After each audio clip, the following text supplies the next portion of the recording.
Straight of Hormuz में बढ़ती है, खर्चा बढ़ता है आपका, बम गिरता है स्ट्रेट ऑफ हॉर्मूज पे, पैसे कटते हैं आपकी जेब से, क्राइसिस होती है स्ट्रेट ऑफ हॉर्मूज पे, परेशान होते हैं आप, एक्सपोर्ट बंद होता है स्ट्रेट ऑफ हॉर्मूज पे, एलपीजी खत्म होता है आपका। तो आइए समझते हैं कैसे स्ट्रेट ऑफ हॉर्मूज की एक क्राइसिस, स्ट्रेट ऑफ हॉर्मूज आपके जेब से जुड़ा हुआ है।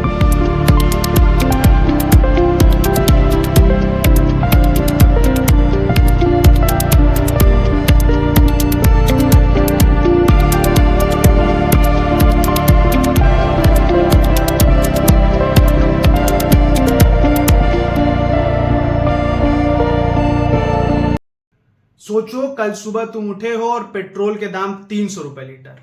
सोचो तुम खाना बनाने गए हो और एलपीजी की किल्लत तुम्हारे यहां हो रही है। सोचो फ्लाइट्स कैंसिल हो रही हैं, ट्रेन्स रोकी जा रही हैं, मिलिट्री के जरूरी अभ्यास रोके जा रहे हैं। ये कोई हाइपोथेटिकल सिचुएशन नहीं, ये 2026 में एक वर्ल्ड रियलिटी है। ये एक ऐसी सिचुएशन नहीं जिसकी लोग सोचते हैं, पर हाँ इस सिचुएशन से लोग डरते जरूर हैं।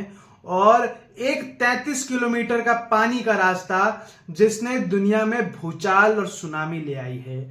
भूचाल स्टॉक मार्केट में भी आया है और सुनामी बमों की गल्फ कंट्रीज में आई है। हाँ दोस्तों, आज मैं आपका दोस्त और होस्ट एक नए एपिसोड में लौटा हूं, एक सिचुएशन की कहानी लेके, एक आपकी और रियलिटी चेक देने, पास द पावर के एक नए एपिसोड में। हम इस एपिसोड में जानेंगे कि क्या होगा अगर स्ट्रेट ऑफ हॉर्मूज, जिसपे थोड़ी सी भी दिक्कत आती है तो इकोनॉमिक क्राइसिस होने लगती है, एनर्जी क्राइसिस होने लगती है। तो मान लो उसको डिसरप्ट कर दिया जाए, पूरी तरीके से उसको चोक कर दिया जाए, तो दुनिया में क्या होगा। तो चलिए शुरू करते हैं। गल्फ कंट्रीज में रिसेंट मंथ में बड़ी टेंशन, गल्फ कंट्रीज की वॉर और इजराइल यूएस का एक बड़ा अटैक ईरान पे स्ट्रेट ऑफ हॉर्मूज को डिसरप्ट करने के लिए काफी था। स्ट्रेट ऑफ हॉर्मूज एक 33 किलोमीटर का पानी का रास्ता है जो दुनिया को ऑयल का लगभग 20% देता है। भारत जो दुनिया की 4th लार्जेस्ट इकोनॉमी है, वो 80 to 85% of the oil import करती है, जिसका 40% स्ट्रेट ऑफ हॉर्मूज से आता है। चाइना जो भारत का एक बहुत बड़ा कॉम्पिटिटर है, यूएस के साथ उसकी 36 का आंकड़ा है, वह भी अपनी ज्यादातर एनर्जी को इंपोर्ट्स करता है। स्ट्रेट ऑफ हॉर्मूज पे सबसे बड़ी दिक्कत 21वीं सेंचुरी में तब आई जब 28 फरवरी 2026 को यूएस और इजराइल ने मिलकर ईरान पे हमला किया। हमला जो कि कहा गया था कि कुछ दिनों में थम जाएगा, पर उसको लगभग 3 हफ्ते हो चुके हैं। हमला जिसमें ईरान के सबसे बड़े लीडर आयतुल्ला खुमैनी की मौत भी हो चुकी है। हमला जिसमें नेतन्याहू के गायब होने और मरने की बात भी कही गई है, वो अभी तक चल रहा है। हमला जिसमें ट्रंप ने कई बार कहा है we are very near to end the war, but वो वॉर आगे ही चलते जा रही है। दुनिया के तथाकथित दुनिया के नेता और अपने आप को सबसे बलशाली कहने वाले ट्रंप के जी का जंजाल बन चुकी है ये वॉर। 33 किलोमीटर का रास्ता जिसके ब्लॉक होने से दुनिया में क्राइसिस आ जाती है। भारत में अब एलपीजी सिलेंडर की क्राइसिस ऑफिशियली मान ली गई है।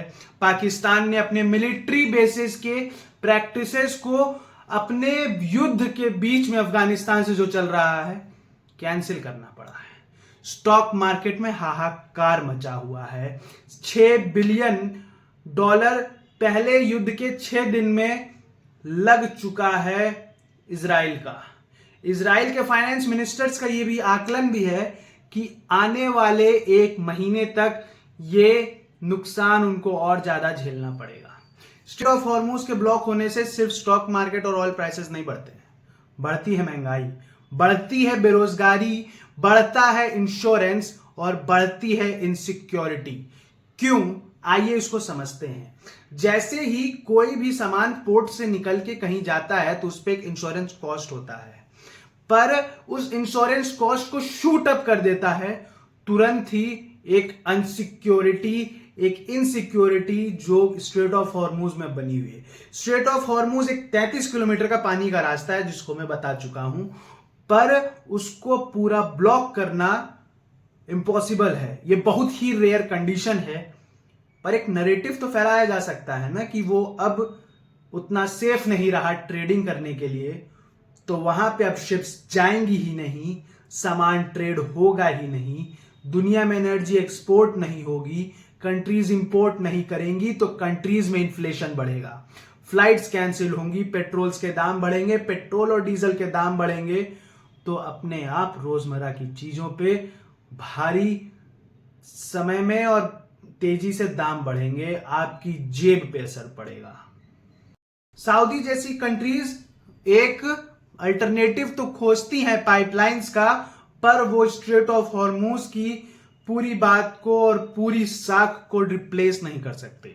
आपने अगर मेरी वीडियो देखी होंगी ये दो 4 सी गेट्स और स्ट्रेट ऑफ हॉर्मुज की कहानी, तो आपको पता होगा कि स्ट्रेट ऑफ हॉर्मुज बहुत ही फ्रेजाइल सिस्टम है जिसके थ्रू वर्ल्ड का 20% एनर्जी ट्रांसफर होता है रोज। रशिया इसका एक बहुत बड़ा अल्टरनेटिव है, पर 20% को कट करना एक बहुत बड़ी दिक्कत। जैसे जैसे स्ट्रेट ऑफ हॉर्मुज ब्लॉक रहता है, दिन प्रतिदिन दुनिया में नुकसान होता है, आपकी जेबों पे असर होता है, सब्जी का दाम आपके लिए भारी पड़ सकता है, और सब्जी छोड़िए रोजमर्रा की चीजें जैसे कि आपके घर की बिजली भी महंगी हो सकती है। बहुत लोगों ने यह भी सोचा कि इंडक्शन पे खाना बन सकता है एलपीजी के ना होने पर कोयले से बनने वाली बिजली को कोयला निकालने के लिए जो आपकी मशीन्स यूज होती हैं उसमें भी एनर्जी चाहिए, और वो एनर्जी स्ट्रेट ऑफ हॉर्मुज से ही आप एक्सपोर्ट करके ला सकते हैं। भारत में इस पे क्या अमल किया गया है? भारत में बोला गया है कि जो डोमेस्टिक नीड्स हैं उस पे जल्द से जल्द और उस पे कोई इंपैक्ट नहीं आने दिया जाएगा, पर इंडस्ट्रियल नीड्स का क्या, इंडस्ट्री से जो इतने लोग जुड़े हैं उनका क्या, ये तो आगे देखने वाली बात होगी ही। चलते हैं स्ट्रेट ऑफ हॉर्मुज की एक और कहानी पे। स्ट्रेट ऑफ हॉर्मुज अब सिर्फ एक चेक पॉइंट नहीं रह गया है, स्ट्रेट ऑफ हॉर्मुज बन गया है जियोपॉलिटिकल लिवरेज। उसको कंट्रोल करने के लिए दुनिया की सबसे ताकतवर नेवी, यूएस नेवी वहां पे लगी रहती है, उसको हमेशा कंट्रोल करने के लिए, उसको गार्ड करने के लिए कि वहां पे के ट्रेड पे कोई दिक्कत ना हो। पर इंश्योरेंस तब भी होता है क्योंकि यूएस नेवी एक गारंटी नहीं है सिक्योरिटी की। यूएस अपने मरीन टाइम्स अब वहां और बढ़ा रहा है, ईरान रुक नहीं रहा है, उसके दिमाग पे बदले की भावना छा गई है, इजराइल अपने अस्तित्व की लड़ाई लड़ रहा है, और गल्फ की वॉर में अब दुबई भी जल रहा है।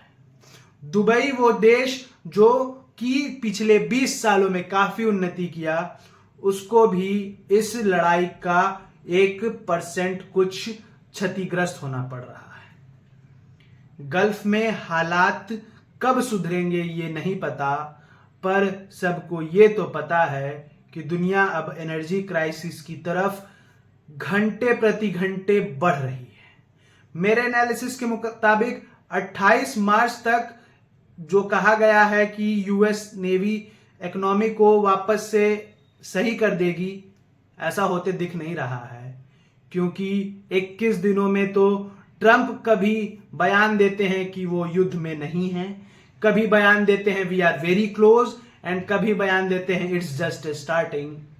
तो दुनिया के सबसे बड़े तथाकथित लीडर का क्या है टेक, कैसे बनेगी ये शांतिपूर्ण वार्ता, और कब होगी दुनिया नॉर्मल, कब स्टॉक मार्केट के ट्रेडर्स के लिए हरी लाइन वापस दिखने लगेगी, कब दुनिया में एनर्जी क्राइसिस खत्म होने पे आएगी, और कब भारत में जो एलपीजी सिलेंडर की क्राइसिस जिसने दस्तक ही सिर्फ दी है खत्म हो जाएगी। ऐसे ही वीडियोस को जो आपको दुनिया के बारे में बताएं, जो जियोपॉलिटिक्स समझाएं और जियोपॉलिटिक्स का डायरेक्ट कनेक्शन आपकी जेब से बताएं। हमें फॉलो करिए पास द पावर पे। धन्यवाद।